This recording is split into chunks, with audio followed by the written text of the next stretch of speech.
Hey, thanks for tuning in to our reaction to the Fever's big win over the Aces on Sunday afternoon. Just one win away from the WNBA Finals. Please join us on Tuesday night after the Fever win Game 5 for our reaction to that one. Also, late Sunday, we had our reaction to the Colts loss to the Rams. And coming up Monday, we have our Major League Baseball preview show with predictions with Paul Tipton and a bunch of the Central Indiana Sports Report crew making their Major League Baseball postseason predictions. And here's John, Michelle, and Sam's reaction to another huge Fever win. Welcome, Fever fans, to the Central Indiana Sports Report and our reaction to the Indiana Fever's 90-83 win over the Las Vegas Aces to force a Game 5. John, the Indiana Fever are one game away from the WNBA Finals. I think the better way to say that, you're correct, all factually and correct information, but I think that it has to be said, the Indiana Fever with like 5 season-ending injuries and just a group of misfits, the island of misfit players is one game away from the WNBA Finals. I think that has to be noted. I think we have to address that. I hope everybody saw the game today because it was a good one. And I was going to come in here and talk about, I'm glad we had a little time between the game and the reaction, because I was going to come in here and talk about how this person did great and that person did great and this person was the difference maker. But I had an epiphany when I was out with my wife this evening. And yes, we, like lots of players, did really well, but this whole team does it together every single time. There's absolutely, I want to address every single person that had a big impact on the game, but the whole team did what they had to do, whether it was a big part or a little part. And that's what makes this team so great. So for me to sit here and then talk about one specific person, and that's what was the difference, I think that goes against the whole ideology of what makes this Fever team so much fun to watch. And so it gives you that good feeling of it's just a ragged group of misfits doing their job, and they got the win. And that's why it feels so good to get the win. I don't know about you guys, but that's where I feel like today. I loved Boston's take afterwards because that's what she said. She said, it's we over me, and they play for what's the betterment of the team. And there's not a player. The players don't care who scores. They don't care who gets the honors. They just want to win, and they want to do whatever it takes. And, whoever has the hot hand, great. We want to feed that hot hand. We're just going to go out and play hard. That us against the world mentality, we've talked about it before. It's kind of the same mentality as the Pacers had. The Fever, they may not, most of the WNBA may not be able to stand the Fever, but the city of Indianapolis and the state of Indiana is fully behind the Indiana Fever. And the job, again, Austin Parkinson, Butler's coach. Love them.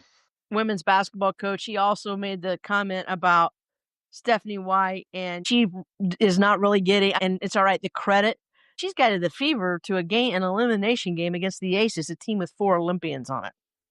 Before we get too far, Michelle, I want to say I think we need to word it differently. That the most of the old school WNBA hates the Fever. Okay, I don't think everybody hates the Fever. I think lots of people. No, I'm not saying you're wrong. I think that there is this whole core of old school WNBA people that hate the Fever because they hate what they stand for in their minds, right? Because they're not activists. I think for the majority of fans, they love watching this. Everybody loves an underdog, right? Yep. And everybody loves what? I don't know. I think everybody loves the coming together. To clarify that, and we can talk about it more in a little bit. I think it will be a talking point about all the things that everybody hates about the Fever, which is, but I think it's a small vocal group that hates them. The Fever came in the playoffs. They had to fight and claw their way to get in the playoffs the whole entire time. Basically, since the injuries started upon them, particularly starting with Caitlin Clark's injury, we all know that. We don't need to talk about it much more depth than it already is. We knew the Fever came in as underdogs coming in well before the playoffs started.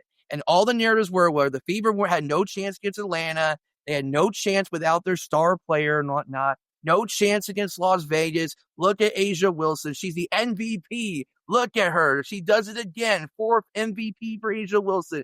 Vegas on their way to the WNBA Finals. They may win the championship again. Well, guess what, folks? The Indiana Fever, they're one heck of a basketball team, and it reminds me very much of the Indiana Pacers when they made their run to the finals with the team they had being the underdogs, embrace the underdog role. So guess what, folks? For all you haters out there, for all you Vegas fans out there, for all those people that think the Fever have no team that can compete in the playoffs, and the Fever are one win away from the WNBA Finals in improbable fashion for the first time since 2015. And Tuesday night is going to be a blast for Fever fans when they take on the Vegas Aces in Las Vegas. It's going to be a fun one on Tuesday night. I'm happy that the Fever fans got to go home with a big win today against a really good Vegas squad. And now we're one win away. Win, take home game 5. The second win or go home game 5 in franchise history for the Indiana Fever. I think we did well the last time that happened. So I feel very good about our chances Tuesday. We'll see what happens. I'm not feeling as confident as I was 3 days ago, however many days ago when I said Fever at 4, right? I was hyped and I was like, Fever at 4. Well, that's clearly not happening. But I really think a time machine. Yeah. But I think all the pressure's on Vegas, right? The pressure's entirely on Vegas. If the Fever lose, okay, you're supposed to lose. No one expects you to do well. So kind of they get to play free and play their game and do what they want to do. I do think that A'ja Wilson's taking it a bit personal. I think she's got some nerves about her legacy if she loses to the hobbled hospital emergency room squad Fever. I don't know.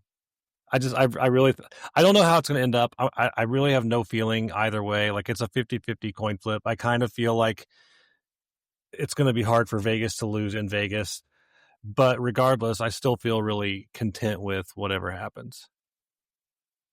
I agree with John. I'm excited. I'm excited for game 5. Fever are going to be great big underdogs. They're going to go in there and they're going to be resilient. I mean, they're going to go in there and try to be as resilient as they can. They're going to go down fighting, and I don't mean literally fighting, but they're going to give it everything they have to get to the finals. And I saw somebody today had tweeted out that they figured that Dawn Staley was probably just fit to be tied watching both of the 2 centers that she's coached, maybe the 2 best centers in the WNBA in Wilson and Boston go at it and have big games. And I like what Aaliyah Boston has done in this series on both ends of the floor. Her commitment to defense. I don't want to say that anybody specifically carried the game because, like, I definitely want to say Kelsey Mitchell does what Kelsey Mitchell does. Like, she was amazing. She is absolutely fantastic. So I do not want to downplay the performance she had. Super good. But the most impressive to me today of like more than what we normally see. Aaliyah always plays pretty well, but the change she made today and the way she played A'ja today was huge and so impressive. And I think you have to give her some credit for really getting in A'ja's head, really frustrating her. She scored 24 points, 14 rebounds. Like, just she played so much above where she normally plays that it was fun to watch. And I think she's really found some confidence in herself and she's really owning her role. And I love that. So if Aaliyah keeps playing like that, we've got a good shot at getting the Game 5 win. John's very favorite player today in Lexi Hall because, again, both sides. I know she missed 2 free throws kind of in the fourth quarter, but no harm, no foul. She made her next 2. But again, she's just another one that she's gotten beat up and banged up throughout this series because of the very physical screens that the Aces set and the way they play. They're very physical, and she's got a tough matchup, especially if she's guarding Jackie Young, because Jackie Young is very strong. I mean, if you look at her, you can tell. I mean, her muscle, I don't know if she's got even a quarter of an inch of fat. She is just solid muscle, very physical and very strong. That's a tough guard. And quick. And I think Lexi has just been wonderful through this series. The last two games for Lexi have been incredibly good. Last game more offensively than defensively. Today more defensively than offensively. But Lexi's always putting together a tough performance that just epitomizes what this team's been going through and kind of the WNBA as a whole. This is a rough league, and the refs, regardless of if we can get to that conversation later about other series and whatnot, but it's tough. It's a tough league. And Lexi just will fight through any pick, and she's not afraid to do whatever she has to do. And she had some 7 rebounds today. She had a couple of steals. She had some really important plays. That's why when she did miss those 2 free throws at a critical point in the game, I was afraid that the Vegas Aces were going to win the game, and that was going to be the talking point for Lexi. Everyone was going to have the memory of a goldfish and forget all of the amazing things she did all game long, and they were going to pin the loss on her for those 2 missed free throws. But like you said, she got a rebound. Like immediately after that, she gets a rebound on the defense and gets fouled and makes both free throws, and it's gone. That's how fans are, right? They forget. You could do 40 minutes of great, and if you have like 2 minutes of bad, that's what they're going to remember. And I'm going to go with one more player real quick. Odyssey Sims again. I think we got 2 players that we still need to talk about. Hit the big 3 for us down the stretch. In the fifth quarter, she made some key baskets and just key plays. And when the Fever need Odyssey Sims, they need the Odyssey Sims that played today that is making kind of shots. And if that Odyssey Sims shows up in Vegas, I like the Fever's chances of pulling off the shocker and sending the Aces home in the second round for a second year in a row. So this is where I hate to say the words difference maker to a player, but I really feel like the Lexi Hall, Aaliyah Boston, Kelsey Mitchell, if they do what we expect them to do, or like with their general normal, we're going to be able to hang it. And which Odyssey Sims we get really does affect whether it's a win or a loss, because when Odyssey, she's been off the last couple of games and just not hitting shots. Players I don't want to make it sound like I'm ripping on her, because players have off nights.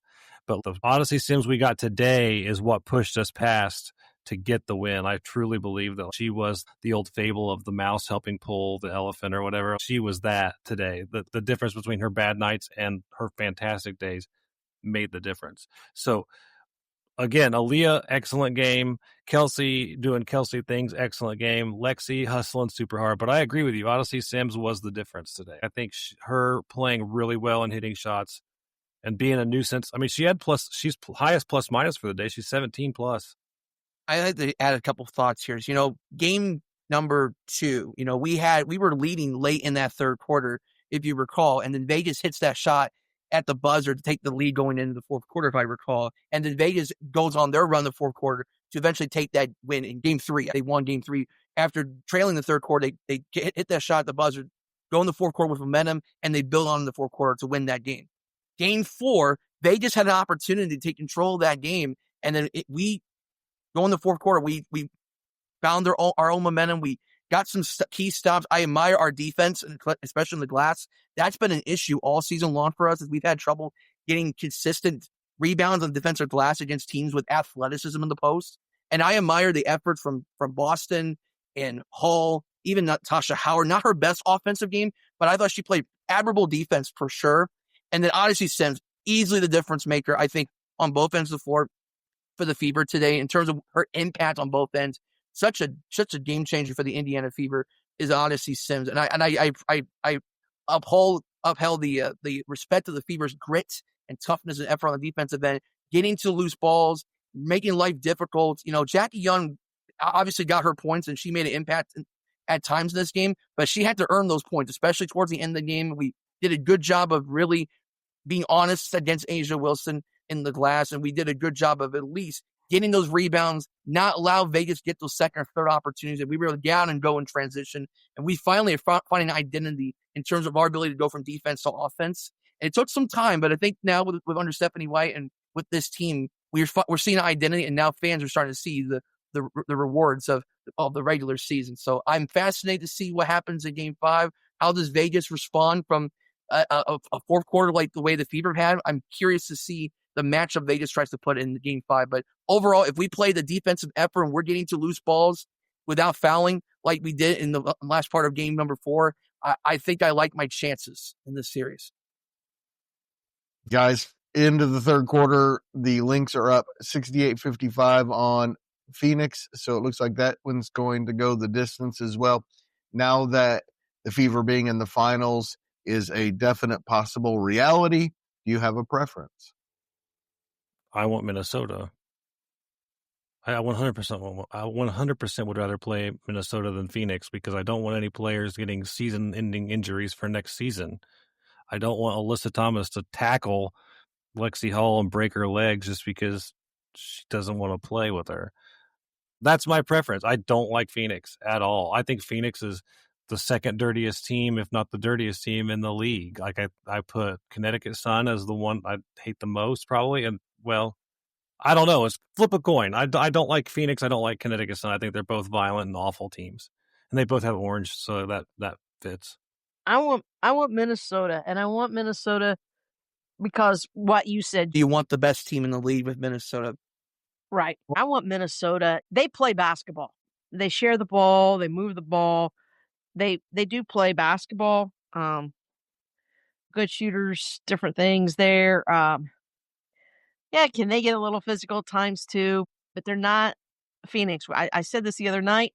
The Mercury to me play like a bulls in a china shop.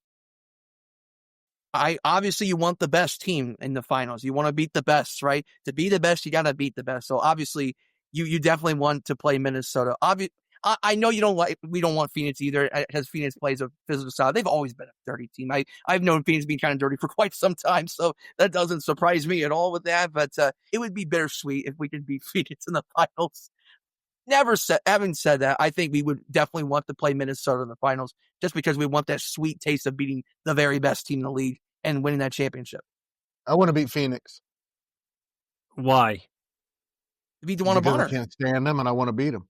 Yeah, but I don't want them to even get the opportunity to be there. I want them to just be like, so what? It's funnier to laugh at them if you guys didn't even make it. Even if we get watch.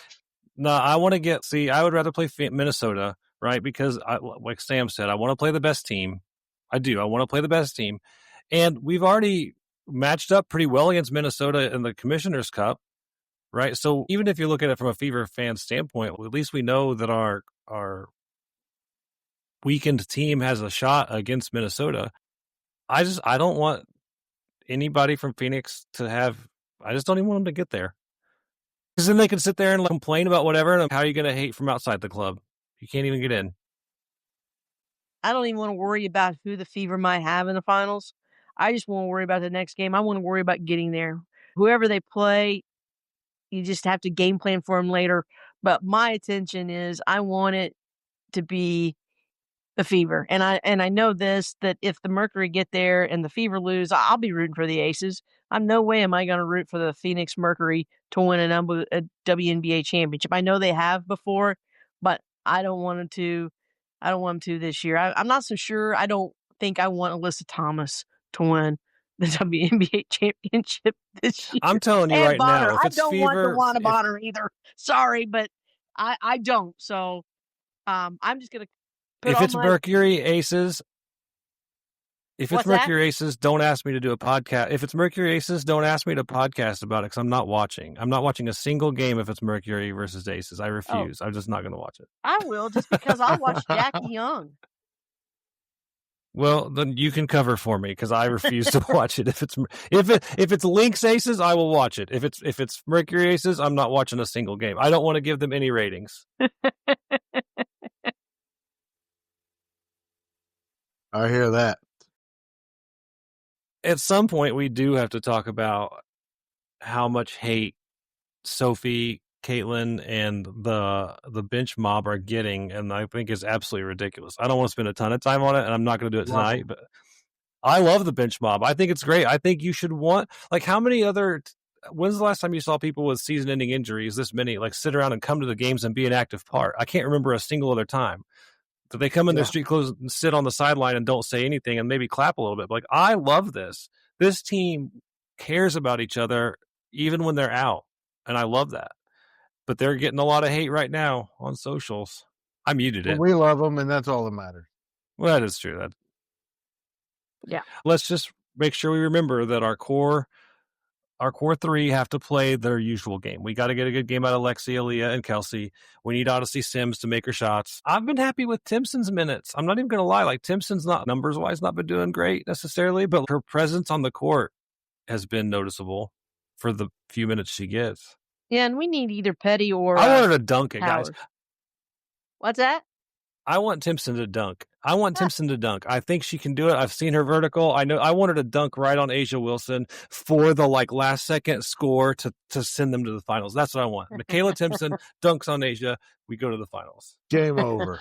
Yeah. What a moment it would be. That would be spectacular. Just getting to the finals would be an amazing moment and an amazing story because even we counted them out, guys.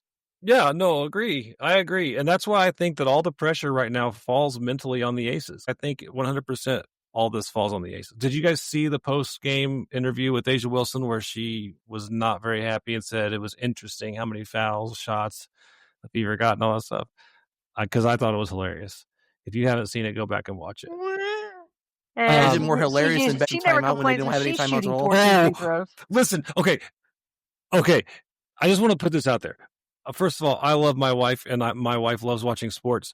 So this is not meant to mock my wife at all. But she doesn't usually pay that much attention to who has how many timeouts or what. Like the little details, she's not normally paying that close. She's watching the score, and she's watching what happens and cheers for her fan. Even she saw that the Aces didn't have a timeout left. Because Becky was like, I got 2 timeouts and a reset. And my wife goes, no, she doesn't. According to the score thing, it says she has 1 timeout. And then she called that timeout, and she's like, they don't even have it. And it was so funny. It was just so funny because Becky Hammond should know how many timeouts she has. If my casual sports watching fan wife knows, Becky Hammond should know. Yeah, that's John Robertson's that's hate for Becky Hammond. No boundary. Now, for the record, my wife absolutely loves watching the Fever. She's into it. When I say casual, I don't mean like she's a casual fan, but we know what you mean. Yeah, She's very similar. If she listens to this, I don't want her to be like, "Well, you called me a casual," because then I'm going to be sleeping on the couch for a couple of days. One last thing before we go, we got to give highest plus minus of the day to Odyssey Sims. Good job, Odyssey Sims. I do need to call out the lowest, worst plus minus of the day for Miss Asia Wilson, -11, worst plus minus of the day. Oh. Such a shame for you, right, John? Had to put that in there. I mean, she had 31 points. But she didn't really get it done. Game 5 on Tuesday night. We will react as soon as it's over, right? Oh, yeah. I'll be up watching it no matter how late it is for that one.